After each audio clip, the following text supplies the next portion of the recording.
A Russian soldier pleads guilty in first war crimes trial of Ukraine conflict. Kindly consider supporting us by subscribing to our channel to stay up to date on Ukraine war. A 21-year-old Russian soldier has pleaded guilty to killing an unarmed civilian in the first war crimes trial in Ukraine since the war started. Vadim Shishimrin admitted shooting a 62-year-old man a few days after the invasion began. The prisoner was brought into the tiny Kyiv courtroom in handcuffs, flanked by heavily armed guards. He looked nervous and kept his head bowed. The widow of the man killed was sitting just a couple of meters from him. She wiped tears from her eyes as the soldier entered the court, then sat with hands clasped as the prosecutor set out his case, describing the moment Katerina's husband, Alexander Shelipov, was shot in the head. "Do you accept your guilt?" the judge asked. "Yes," Shishimrin replied. "Totally, yes," he replied quietly from behind the glass of his gray metal and glass cage.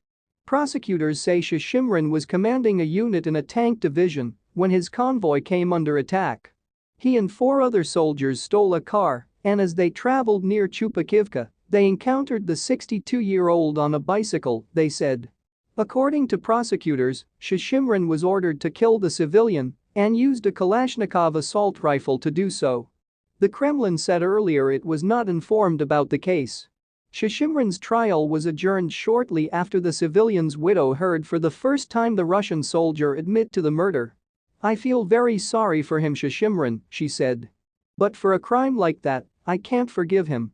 Ukraine has so far identified more than 10,000 possible war crimes committed by Russia.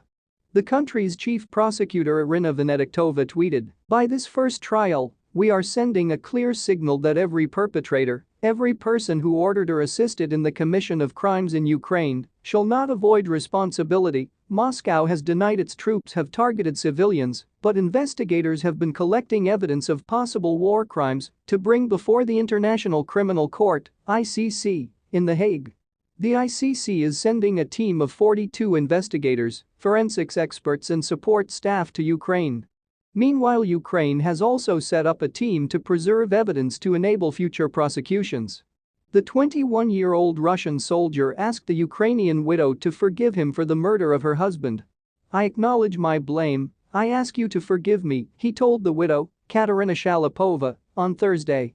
Dressed in a tracksuit, his shaved head lowered, Shishimrin cut a forlorn spectacle in a glass booth for defendants. He spoke calmly, but looked frightened. Shalipova told the court she would not object if Shishimrin was released to Russia as part of a prisoner swap to get our boys out of the port city of Mariupol, a reference to thousands of Ukrainian soldiers who have given themselves up to Russia. The trial takes place as much of Ukraine is gripped by the fate of its soldiers that it hopes Russia will hand over as part of an exchange. Kindly consider supporting us by subscribing to our channel.